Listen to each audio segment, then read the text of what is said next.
रानी हो का है बोला। अरे घरवा में से बोलबू कि बाहरों नहीं करबू हो। का है दूर से पहले बोला। अरे देखा तू होली महीने आ गेल हो, सब एकदम लहरा लूटत हो और हमने कब लगवाल जी रंग हो आवा ते रंगा लगवा रे आ। अरे ना ना रहेगा। अरे लगवा ला हो ने तो फिर साल भर बाद ई महीना आवेला। आज तो हम लगाई छोड़बे रानी। अरे अरे अरे धीरे धीरे तनी धीरे धीरे डाली जी। सुना लाहे लाहे डाला राजा लाल किया बिरिया।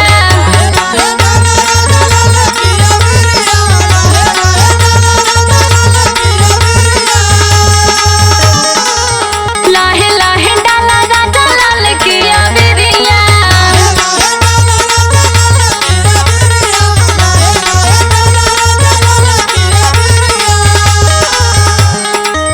दूर जनी भागा जानू सट जानू भिरिया।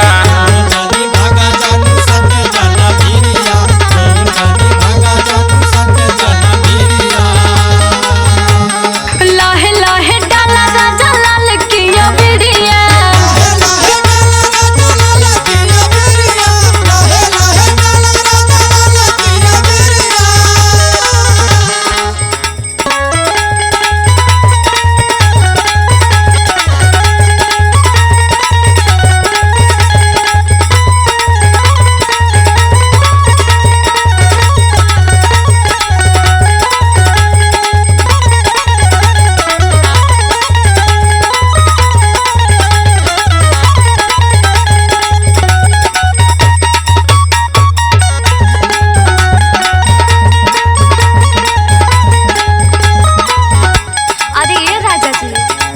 रानी अरे अरे तनी धीरे धीरे डाली जी। अरे धीरे डलने के समय हो, होली महीना हो। बानी कुमार न डाला मन मानी, नहीं तो बढ़ी परेशानिया।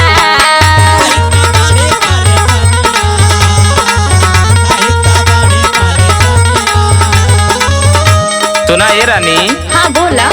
तोहर जवानी बहरे रानी जैसे समुंदर के पनिया।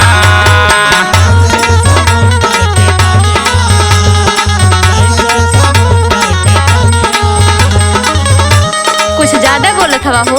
अच्छा ढेर मत बोला जानी रंगा मुर्गा घरिया।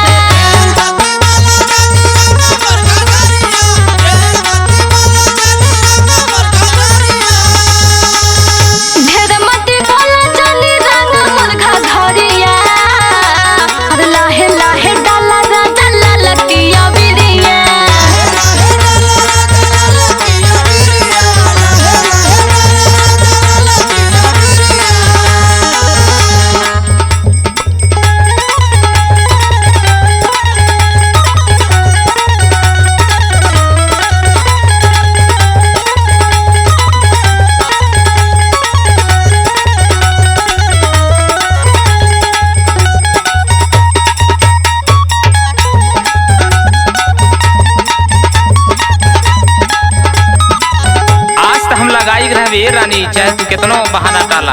हाँ। अरे तो हर पतली कमर तिरछी नजर तो हमके पागल बना दिया होली में हो। हटी छोड़ी जाए दी। सुना। हाँ बोला।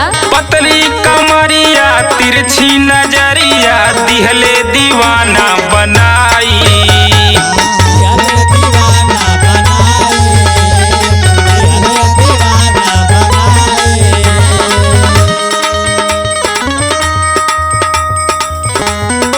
हमारे पर ज्यादा डोला मत डाला हो। काहे ये भौजी तू ही तो हमार होली में सहारा हो। अरे कोनो और भौजी खोज लेता ने। सुना। हाँ बोला।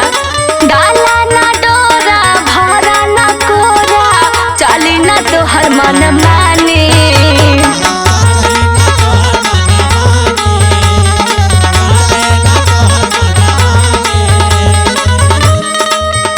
सुना ये जान। का है लिखे खुशबू भावे सुधार लयदतिया।